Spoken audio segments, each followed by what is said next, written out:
what's up everybody? This is Manpreet Singh here, and this here is Batwant Singh, and we are here bringing you our wicked new show for you guys called Unbox with Singhs, as you can see. And so we're today going to be talking about Android and the different Android types of phones, especially the main two, which in our opinion is Samsung and the Google Pixel line. I think we can safely call them our two favorites, because Pixel and Samsung are probably the front runners for what we've been using Android-wise. Definitely our favorites. And we can talk about a little bit about why that is, and some other maybe potential Android phones that are close. They're almost there. So yeah, man, so first thing is kind of stock Android, I guess we can talk about and just kind of get into. You guys may have seen our iPhone video. We've got Pixels for our we have Pixels stock Androids. For our stock Androids. We both have Pixels. 4 XL and Pixel 5. Pixel 5. How long have you been using that one? Since it came out. Since launch? Launch was probably October of 2019. 2019, yeah. Last year, yeah.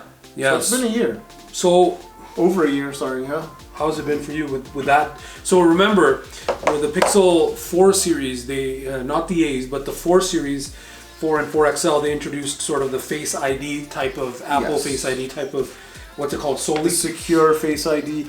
No, the Soli is the the hand gestures. So then it's just a radar. It's just the it was like radar, some kind of radar, and But they have Face Unlock. It's Face Unlock, and it's extremely secure. Okay.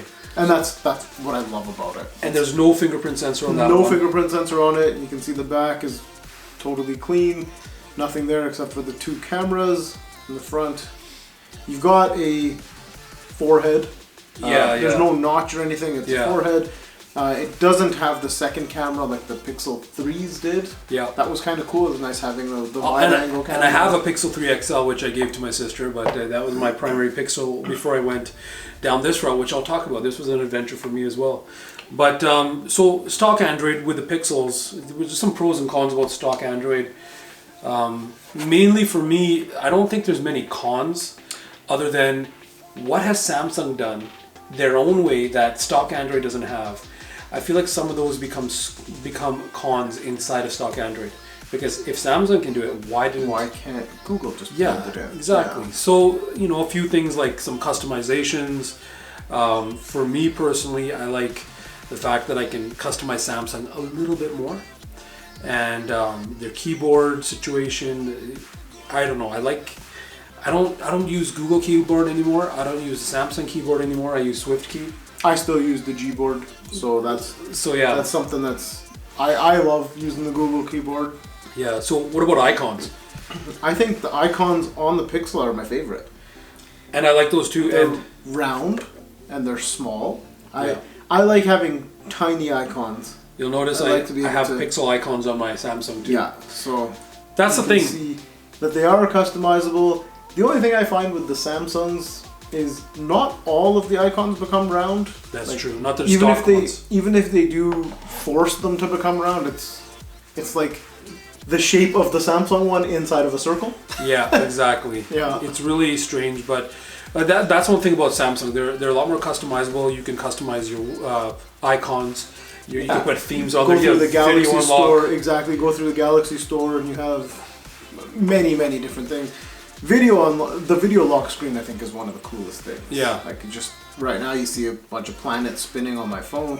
I think that's one of the coolest things. And I used to have something similar, but so what I did with my Samsungs, just so you guys know. First of all, which Samsung are you rocking? I am using the Note 20 Ultra. Okay, and I am currently rocking, or was rocking, the S20 base model in the Cosmic Gray, I believe it was called. I gave that to my wife. And I still have my previous model to that, which I think is sufficient, which is the S10e, which honestly, there's a reason I have it kicking around still, but I got the variant that has more RAM. I think it's 8 gigs of RAM. Yeah, 8 gigs of RAM and 256 storage in here. So for me, this phone was intended to be like a long-term Android purchase, which you can see. It's about 2 years I've had it, right? So yeah, so I'd call that long-term. Yeah. So for us, for sure. Like we'd probably buy one every few years. So every few months. every few weeks. So Android 11. So what are some updates you've noticed in Android 11 so far? Because that's sort of the latest iteration of Android. There's a few cool things. I like being able to swipe down and see my media player in there. Yeah. I think that's a nice little addition. Yeah. I do like having. Yeah. So the swipe down from anywhere is cool. That wasn't always a Pixel thing. Yeah. It was something that you could use with another launcher. Samsung used to but do it wasn't. Yeah, in Samsung that was a default for Samsung. So that Yeah. was something that I used to really love about Samsung and not like so much about Pixel. So it's nice to see that that's there. You can just do the swipe down and you can access your notification bar. Yeah. The gestures are huge for me. Gestures are amazing. Yeah. I love the gestures. I love being, I love that you can go back. Whatever hand you hold the phone with, Yeah. you can swipe and you'll go back. And so these gestures, I was actually slow to adopt them, but you adopted them a lot before I did. And then when I actually got them on the beta test for the previous Android. Yeah. That's when I started using them. Yeah. So until 11 came, I didn't use any of the gestures. I just used the buttons at the bottom. On the Samsung, I started using the gestures about, I guess, with Android 11. Android 11, I think, yeah. With Samsung. I used to keep pressuring on, like, yo, try them. They're awesome. I know. But I started on my Samsung, so I didn't Yeah. even do this on my Pixel. Yeah. So I started with One UI 2. But the thing is, with those ones, the gestures were weird because it was the triple gesture swipe up kind No, of I didn't use those. I skipped those. I skipped those. Those ones were. Let's not even go there. See, I tried those for a bit, then I was like, no, we're not terrible. doing this. And then when they came to the normal gestures, which is go back from any side of the screen, up to go home, hold up to go to your, I guess you can say... You can call it multitasking, I guess. Multitasking. Open apps, yeah. The apps that are open, your RAM management, whatever you want to call it. And so right now I'm loving that. And I think, with this, as we've talked about in previous videos, I don't like huge phones. But with this, I feel like bigger phones are way more usable. They're more usable, yeah. Because you can swipe, again, that back swipe from any side. Yeah. I love that. Like you're literally using maybe, you can say, the bottom half or bottom third of your screen and literally interacting all in that area. Everything you want, yeah. So, at the end of the day, there's a couple of different things. We're talking primarily about Samsung initially. Even off air, before we made the video, we were going to make a video about Samsung only. But then we were thinking, then we'll do one on Android. Then, they both are Android, so... Yeah, they're Android. We can clump them together and talk about what's good and bad about both. It gives a better perspective. So just off the top here, first and foremost, you have it on your Note. Yeah. You actually have a version of it, a good version of it on your Pixel 4. I have it on my Pixel 5, which I'll talk about shortly. But I don't have it on my S10e, but my S20 had it in such a beautiful fashion. I'm talking about the high refresh rate displays. Yes. So this is only 90 hertz, but it's still awesome. So in our last video, we were talking about our iPhones. That was something that was, a con on the iPhone side. Even the 90 hertz that we have on the Pixel is much better than the 60 hertz. It's beautiful, man. But look at this. The fluid nature of the 120 hertz is even better. Like this is something that you can't unsee. So once you've had it and you go down to a 60, you're definitely gonna notice. It's easier to go down to a 90 than it is to go. I'm noticing it right now. Yeah. I have my S10e open here, and then I have my Pixel 5, and I'm just like, wow, look at this. Yeah, just as it's just so fluid. It's just buttery smooth, as they say. But yeah, man. So with our Samsungs, we were talking a lot just in our discussions that I would argue that it is probably 98% to what we deem as perfection in terms of Android. Yes, I would say that. So in my default, if I had to just get rid of all my phones and start from scratch, I think at this moment, I think the S20 is probably my number one choice, with the Pixel 5 being, I'd say almost arguably a tie, but second choice, right? So with that is more so I go towards Samsung because you can do the customization. Yes, it works with everything. I kind of am in the Samsung ecosystem, as you will. Yeah, we've got. I got the Samsung Buds Plus right here. Plus. We both have Samsung watches. I have a pair of Buds Live that I use with my Note. With my Note. Wireless chargers from Samsung. Samsung wireless chargers everywhere. Yeah. And with Samsung, it's just like I'm not. Samsung's longevity isn't that good in terms of their product. Like you notice, like this battery's going. I think Android has that problem. Perhaps. You can have, 6 gigs on an iPhone is going to last you forever, but 6 gigs on an Android is obsolete now. Like it's useless. You need to have 12 gigs. Or at least 8. Like, at minimum you need 8, but 12 seems to be the normal now, and it's probably going to be 16 come 2021. There already are iterations of the S20 that you can get with 16 gigs of RAM on the S20 Plus or S20 Ultra with 512 storage. Yeah, so I mean, I think that's something that leads to the lack of longevity, because as phones are improving, they're getting more RAM, they're getting more speed, the chipsets are getting better, so are the apps. And the apps are becoming more power hungry, they're becoming more, reliant on all these physical aspects of the phone, like the hardware aspect. Yeah. They're relying more on those that the older phones are not able to keep up anymore. And that's the thing. So with the Samsungs, just going back to the beginning of our current iteration of Samsung products, I guess the 20 series. Yeah. So I think I started that one off. You had the Note 10. I had the Note 10, yeah. I kept the Note 10 until the Note 20 came out. And then you did trade in. You had the I had a bunch. S20. Well, I started with the S20 Plus. S20 Plus, yeah. So this is what I did. I had the S10e, and I don't know, I just got bored. I'm not gonna sugarcoat it. I got bored, and We have that problem quite often. It is a problem. We will get bored of a phone, and sometimes it's in a matter of weeks, and sometimes it's a few months. And sometimes it's a few hours. Sometimes it's a few hours. But I had the S10e. It was a solid purchase. I loved it. I initially bought a Pixel 3 actually, and then I don't know. I saw something pop up on my screen, and it said S10e discounted price.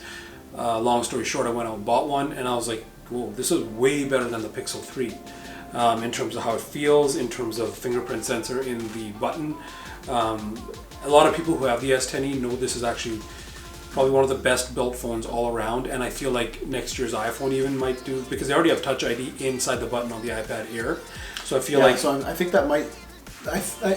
I read some rumors that I think that was going to be integrated into the power button. Yeah. But on the higher end models, that one may have an in-screen display. So regardless, it's a possibility, but it's in the iPad. I do think that it's coming back. So yeah. But look how instantaneous that is. Like I just tap it, it's unlocked. Yeah. And I'll do that again for you if you didn't see it. All I got to do is tap, unlocked, boom. And it's not as good on this, as you can see. It's a screen fingerprint. It's quick, but it's not. It doesn't always work. It doesn't always work. See, boom, tap, unlock. Yeah. So that's the thing with the side fingerprint reader and the ones they used to have on the back on the S9s. The physical readers Note are 9s. definitely better, yeah. But I had the S10, the S10, yes, I had the S10, and the in-screen fingerprint reader was slower than when I got the S20. Right. The S20 was like snappy. It was definitely an upgrade, yeah. So, having said that, I think, this is sort of my story. I went to the S10, and then after a while I decided, you know what, this S20 looks really amazing. I wanted to go with a bigger screen now. This is something I don't usually do. And I actually went and got the S20 Plus. Why? Because I like storing things on my phone, so I got the 512. I also kind of pushed him to a bigger screen. Not something that he normally goes for. But. Peer pressure. But like having said this, the thing that turned me off from the S20 Plus wasn't the screen size. No, it was the weight. It was the weight, yeah. And the weight wasn't too substantial comparatively to iPhones, but it was enough to make me feel fatigue in my hand. So I just went back to the regular S20, and I probably saved myself some camera issues there, because the S20 Plus and S20 Ultra have some focus issues. Focus problems. That the S20 didn't seem to have. Not for me at least. I did hear rumors that it has it as well, but those sensors that the S20 Plus and the S20 Ultra have, the S20 didn't have. So for me, no issues. It was perfect, and that camera was actually amazing.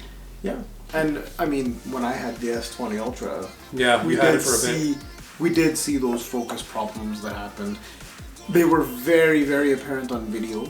Yeah, so on video they were pretty annoying. I think that's why with the Note they put the laser focus in. Yeah. Which on my Huawei, what was it? I think it was on there on like the Mate 20 or something. Mate 20 like Pro. I had the Mate 20 Pro, had that, and I have never seen pictures in terms of the depth of field be as clear as that Mate. speaking of Android, I really do miss Huawei.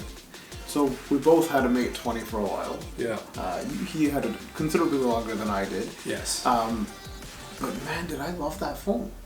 I really, really liked... I like Huawei. I like how everything is. I wish that they were able to work with Google again. So maybe with this new president, that might be something that could be worked out again. But we'll have to wait and see what happens. Huawei's in a little bit of a pickle. However, if you look at the amount of sales that they have, they're still number 2 in the world after Samsung. China's loving it. China's loving it. But you know what? That Huawei store is looking good. It's great for China. Unfortunately, it's not so great for us because we do rely on those Google services, and especially with something that we're gonna need. How long we've used it, but you know what? Going back to the Huawei real quick, the Mate 20 Pro was insane. Oh, it was. I think it was ahead of its time. It was everything about it was. It was the first phone that had reverse wireless charging on it. Yeah. Albeit slow. Yeah, but it was slow. It was like 2 watts or something like that. It was slow. Really slow. But in a jam, if you have some time, you can charge something. Anyways, it was amazing, and they had expandability with their memory. They had nano. Memory cards, which was Huawei's own thing. So I did actually have a 64 card in there, and it has a 128 base storage, and they had their gradient back, and their cameras were just superb. So having said that, after when we got into the S20 series and Note 20 series, Samsung's cameras, I think, would have, you can argue, not quite in terms of color, but in terms of clarity and depth, other than with the Note for sure, with the laser sensor, it got a lot better. It got better. For sure it got better. They do still, overexpose a little bit, but... Yeah, that's one thing. But they do... if we do side-by-side comparisons, I do feel that a lot of people like the overexposed look, and I think that's why they continue to do it. Yeah. Someone like me, I like it a little bit more true to life. Yeah, me too. So I think that's why we like the iPhone so much as well, because the pictures are just, the colors are so true. Out of all phones I've used, and I did have a V60 ThinQ by LG for, I say all collectively 3 weeks. Truest to color phone I've used in the last little while. I have not seen pictures that look like that phone's in a long time. They were closer to Google, and Google's sort of, I guess you can say Google's app for photos, Google's camera app. The Gcam, yeah. Yeah, the Gcam. So it was very close to that because it's very much powered by Google, LG. Yep. They don't have their own big state. They basically use they use Google services for everything. Yeah. So man, that camera on the V60 ThinQ. That phone was heavy, but that was I'm gonna look at the next one, whatever it is, V70 ThinQ. That's definitely, it's on my radar. That phone did everything else. It didn't do reverse wireless charging, unless I could be mistaken on that, but it did everything else. I don't like LG's UI though. Yeah, it's a bit clunky. It turned me off from the phone. It's very clunky, but you never know. Maybe with the next iteration of their software, they might change it. They might just even go as close to stock as possible. You never know. Exactly. Right? With the big companies, changes can happen just like that. So but their hardware lately was wow. It's the V60 ThinQ onwards. Yeah. Beautiful hardware, especially with the cameras. I was blown away. You saw those pictures I sent you. A lot of pictures were very, very nice. True to color, clean, depth, everything you could want in a camera was there. Mm-hmm. And I guess we can transition a little bit into pixels. Yeah. So speaking of cameras that are, I would say, almost magic. Almost magic. The stuff that they can do, it's actually pretty phenomenal. And you know what's one of my favorite things about these cameras? The shutter speed. Yeah. If there's a moving subject, you can pretty much always capture it. Look at that. It's extremely quick. That was quick. And that's something that Samsung does not do very well. Yeah. They tend to have a slow shutter. You push the button, you're gonna wait for a second before that picture is actually captured. So with pixels, there's one sort of little quirk I have with the camera. They have not updated their actual camera hardware since the Pixel 3 series. Yes. The cameras are the same, and so they're not, updated. And with the front cameras, so this is the whole thing that I can go into. I went through 3 different Pixel 4As. So I ordered the Pixel 4A in August. I was very excited about that phone. Yeah. I knew it was a downgrade in very different aspects. no IP60 whatever rating. The build quality being plastic versus glass and that kind of stuff. The plastic didn't turn me off too much. It was more so like, okay, it's not water and dust resistant, but at the same time I'm careful enough. In reality though, the feel of it was still pretty nice. Yes, and the only things that really got me was wireless charging. That's it. Yes. Because I have so many wireless chargers now. But yeah, the feel was amazing. The fit in hand 5.8-inch display, superb. The display itself was amazing. 60 what do you call it, hertz, right? 60 hertz, but amazing clarity, is OLED. So they did good. The speakers were good on it. The battery life was pretty solid. It charged quick. I had no issues with that. However, one issue. Now, I'm married. When you're married, take selfies with your wife. You need a good selfie camera. Now, the same selfie camera on the Pixel 4a is on my Pixel 5, which is on your Pixel 4 XL, which is also was on my Pixel 3 XL. They had two front cameras, but so the wider lens one on the Pixel 3 XL is the one in the Pixel 4a, and then the less wider one is the one that's on the Pixel 5. However, other than their sort of lens shape to get the different wide angle or ultra wide, they're the same 8 megapixel. They have no autofocus on them. However, the problem is at the Pixel 4, I believe, or no, Pixel 3 XL was the last one to have its own camera sensor, like its own, what's the word I'm looking for here? Its own autofocus camera processor. Oh, yeah. So the 4 XL didn't have it. The 4 didn't have it, but for some reason the pictures come way better on that. Yeah. Because you have what processor in there? It's a Snapdragon. It's a Snapdragon. It's a flagship processor. It's a flagship processor. It makes a difference for sure. So I think me and you, we talked a lot. The 4A has a low end 730, I think, processor. Yeah. 730G or 730. It's definitely mid-tier. I'd say the processor is like verging on mid-tier. Yeah. It just squeaks into mid-tier. It's like slightly under, And then this guy, which is a Pixel 5, this is a true mid-tier processor. Yes. However, otherwise it's solid. Now, same camera on here, same on the 4A, you take pictures side by side, and this one looked a lot clearer. Still, these are not as clear as the Pixel 4. Yeah. But the 4A, oh my goodness. It's nice because this one's got the wide angle. The Pixel 4 just has a telephoto. On the back? Yeah.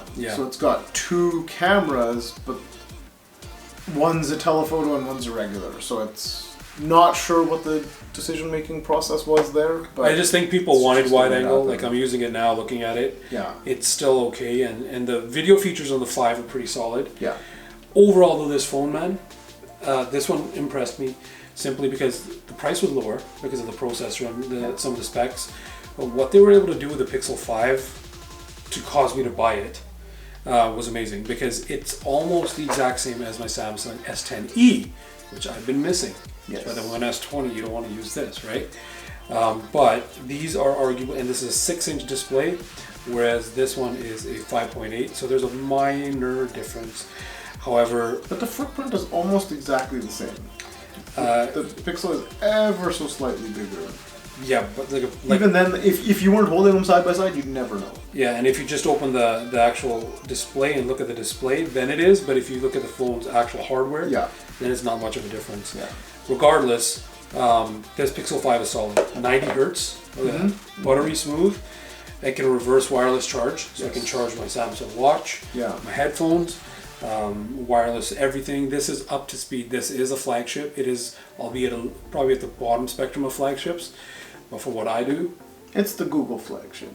Yeah, and the battery life. Google's always been, they never put their everything into their hardware. Google's a software company. They put everything into their software, but not everything into their hardware.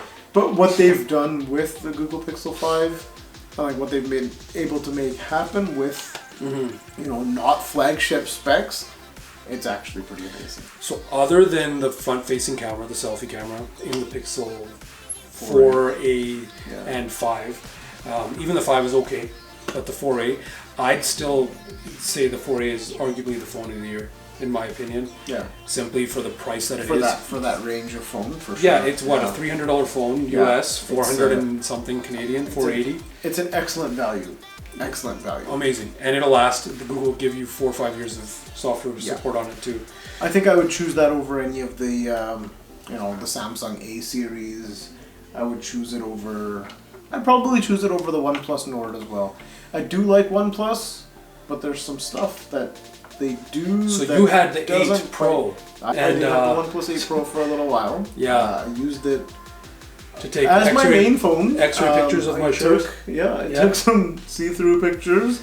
Of me, mind you. So very just for the record. It's not out anywhere on the streets or anything like that. I was on the street. Not how we roll. But they disabled that quick, man. Those guys. That was as soon as word went out about that. That was disabled pretty quick. That was, even while I had the phone, it was disabled. So we were talking earlier for best bang for your buck. What phone is the best? And when we were talking about that, I think that was as the Pixel 4a was sort of being released. I don't think it was released yet. No, it was just before. I think it was just before the release. But the Nord was released. Yeah, the Nord was definitely around. And we thought that the Nord was the best bang for your buck. Mm-hmm. And arguably it could be. But how was your experience considering the OnePlus Nord? How was your experience with the OnePlus 8 Pro? Other than exactly. Like the OnePlus 8 Pro, excellent build quality. Everything about it was really, really good. Yeah. There was just a few things that kept getting to me. Like what? Just a few things that I just could not get past. And those were... How were those? The screen, too bright. No always on display, if I remember correctly. Yeah, no always on display was actually a problem. I think it was just the screen was like way too bright. Like I remember turning it on and I was like, holy, I'm gonna burn my retinas out. Okay. Yeah, that's what it was. So, with the OnePlus 8, the two biggest problems that I was having was it's that fingerprint sensor that was the problem. Oh yeah. It would light up the entire bottom half of the screen to scan my fingerprint. It would blind you. So it wasn't an ultrasonic printer, fingerprint scanner. It was a light-based one. So that was blinding. If you're laying there in the dark and you've got an optical, that's it. If you're laying in the dark and you go to press the fingerprint scanner, it basically lit up in your eyes, super bright, and then you'd have to let it adjust because you've been sitting in the dark for so long. Yeah. So that was the main thing that bothered me. The secondary thing was there's no always on display. They've been teasing always on display for months, and they're usually very, very good with their software. So that always on display is, if I have an Android device, I want to have the always on display. A look down. Our Pixels and Samsung are showing us right They're all on, right? Yeah. The only one that has the exception that I'm willing to kind of give it is the Apple. Like iPhones don't have them. I don't like that they don't have them, but that's something that they've never had them. So it's common on Android and it's never happened on iOS. So can't really complain about that. Yeah. But yeah, those two things, they keep me kind of away from OnePlus. I'm hoping that'll change with the 9. Yeah. Therefore, we've sort of determined that our favorites are Google Pixels and Samsung and Galaxy phones. But speaking of Galaxy phones, we were talking about the A series a little while. And when you went into Samsung, and I was with you, like we do everything together except shower.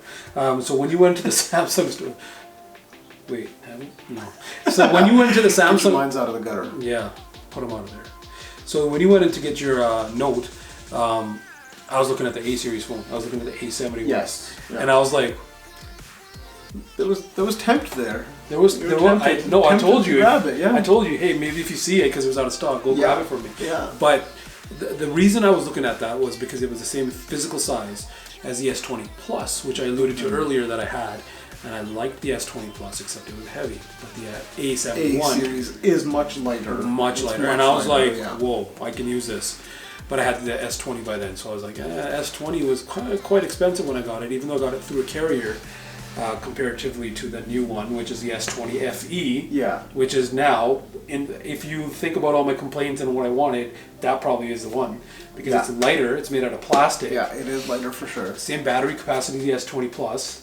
Good screen size. Good screen size, yeah. Albeit similar maybe. Yeah. And it comes in all these colors, like... It actually does have cool colors. That I will. The navy, say, the red and the white one, I really like. They look good. They look good.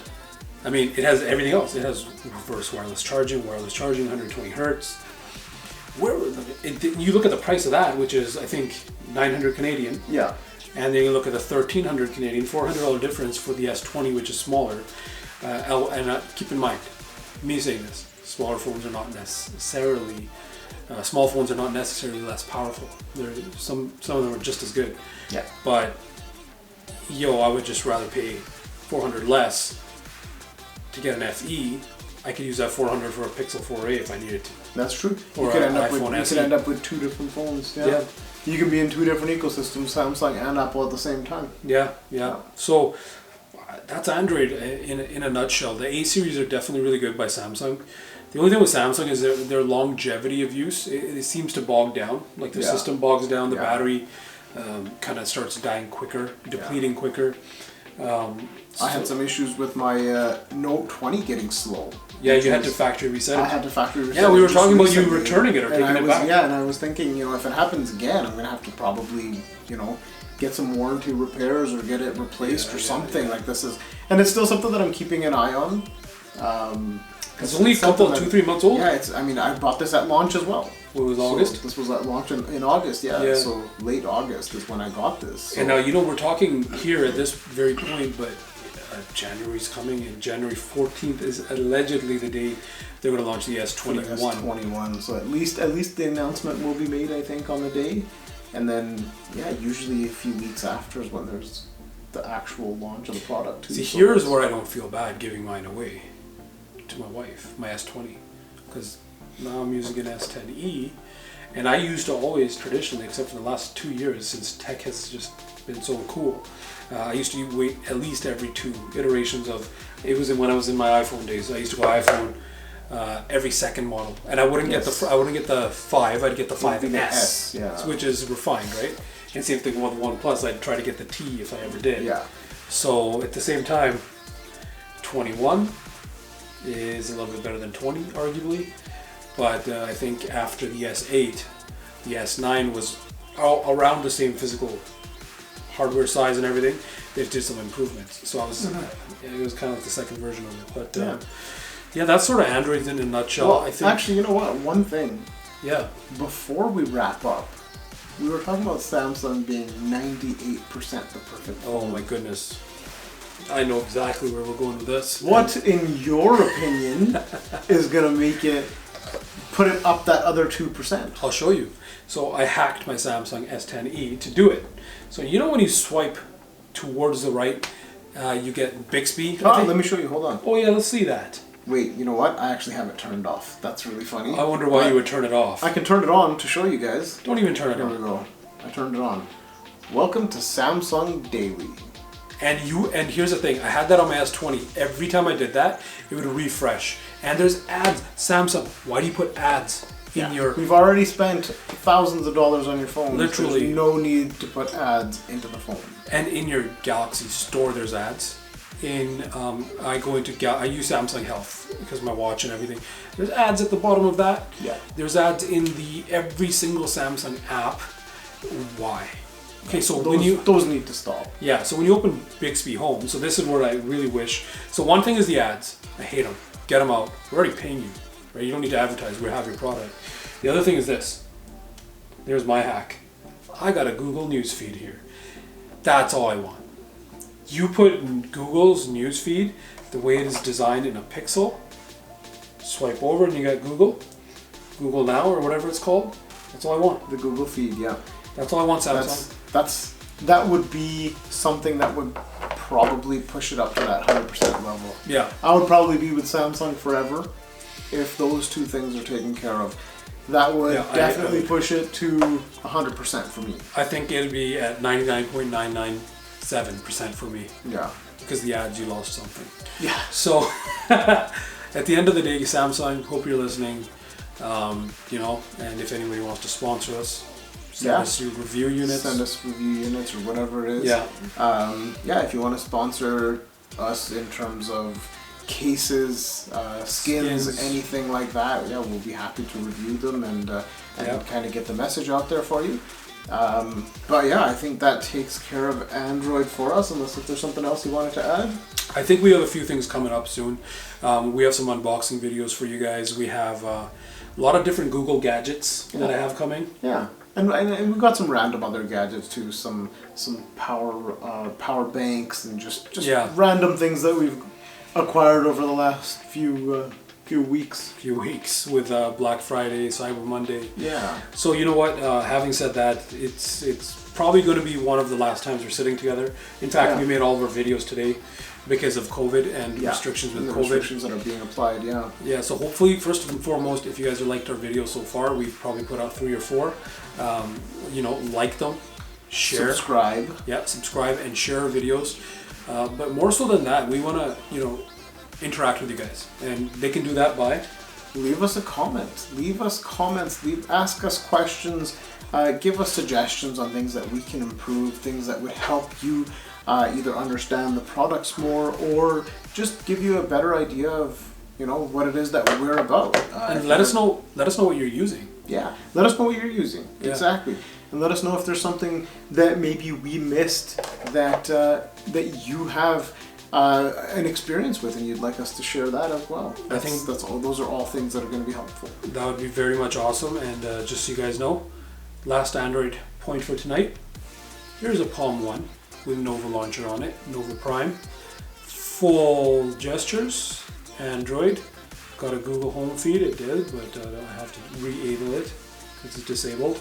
But yeah, man, Palm 1, Android phone, mini. Allows you to disconnect a little bit because your battery will die in like an hour and a half. Yeah, but you can buy it back. Alright guys, we'll see you in the next one. This is Patwan Singh. Manpreet Singh. We'll catch you again.